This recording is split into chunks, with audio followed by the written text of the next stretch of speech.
ನಮಸ್ಕಾರ ವೀಕ್ಷಕರೇ, ನೀವು ನೋಡ್ತಾರ ಸಾಮ್ರಾಟ್ ನ್ಯೂಸ್. ನಾನು ನಿಮ್ಮ ನರ್ಸಿಂಗ್ ಸಾಮ್ರಾಟ್. ಇವಾಗ ನೀವು ನೋಡ್ತಿರೋ ವಿಡಿಯೋ ದೃಶ್ಯ ಬೀದರ್ ಮಹಾನಗರ ಪಾಲಿಕೆ ವ್ಯಾಪ್ತಿಯಲ್ಲಿ ಬರುವ ಬೀದರಿಂದ ಮನ್ನಯಕ್ಕೆಳಿಗೆ ಹೋಗುವ ಒಂದು ಮುಖ್ಯ ರಸ್ತೆ ಇದೆ. ಈ ಒಂದು ಮುಖ್ಯ ರಸ್ತೆಯ ಬೀದರ್ ಸೆಂಟ್ರಲ್ ಸಿಟಿ ಹತ್ತಿರ ಮಹಾತ್ಮ ಬೊಮ್ಮಗುಂಡೇಶ್ವರ್ ಸರ್ಕಲ್ ಇದೆ. ಈ ಒಂದು ಸರ್ಕಲ್ ಹತ್ತಿರ ಒಂದು ಮಿನಿ ಬಸ್ ಸ್ಟ್ಯಾಂಡ್ ಇದೆ. ಈ ಬಸ್ ಸ್ಟ್ಯಾಂಡ್ ಪರಿಸ್ಥಿತಿ ನೋಡಿ ಯಾವ ರೀತಿ ಇದೆ. ಇದನ್ನು ನೋಡಿದರೆ ಬೀದರ್ನಲ್ಲಿ ಅಧಿಕಾರಿಗಳು ಕಣ್ಣುಮುಚ್ಚಿ ಕೂತಿದ್ದಾರೆ ಎಂದು ಕಂಡು ಬರ್ತದೆ. ಇಲ್ಲಿ ನೋಡಿ ಈ ಒಂದು ಬಸ್ ಸ್ಟ್ಯಾಂಡಿನ ಹಾಲತ್ ಯಾವ ರೀತಿ ಇದೆ. ಇಲ್ಲಿ ಕರೆಂಟಿನ ವೈರು ಕೂಡ ಯಾವ ರೀತಿ ಜೋತ್ ಬಿದ್ದಿದ್ದಾವೆ. ಇಲ್ಲಿ ಮೀಟರ್ ಇಲ್ಲ. ಇಲ್ಲಿ ಒಂದು ಕೂಡಕ್ಕೆ ಕುರ್ಚಿಗಳು ಕೂಡ ವ್ಯವಸ್ಥೆ ಯಾವ ರೀತಿ ಇದೆ. ಇದು ಯಾವಾಗ ಕಟ್ಟಿದ್ರೆ ಆವಾಗಿಲಿಂದ ಇದಕ್ಕೆ ಕಲರ್ ಆಗಿಲ್ಲ. ಇದರ ಪರಿಸ್ಥಿತಿ ನೋಡಿದ್ರೆ ಅಧೋಗತಿ ಆಗಿಬಿಟ್ಟಿದೆ.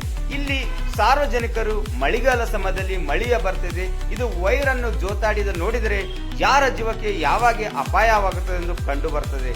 ಕೂಡಲೇ ಸಂಬಂಧಪಟ್ಟ ಅಧಿಕಾರಿಗಳು ಯಾರೇ ಇರಲಿ ಇಂಥ ಒಂದು ಕಾಮಗಾರಿ ಪೂರ್ಣಗೊಳಿಸಬೇಕು. ಇಂಥವದಕ್ಕೆಲ್ಲ ಯಾರಾದರೂ ದೂರು ಕೊಡೋಕ್ಕೆ ಆಗುತ್ತೆಯಾ? ಯಾರದಾರ ಮನೆಯ ಕೆಲಸ ಇದೆ. ಅಧಿಕಾರಿಗಳು ನೀವು ಕೆಲಸ ಮಾಡ್ತಾ ಇದ್ದೀರಾ.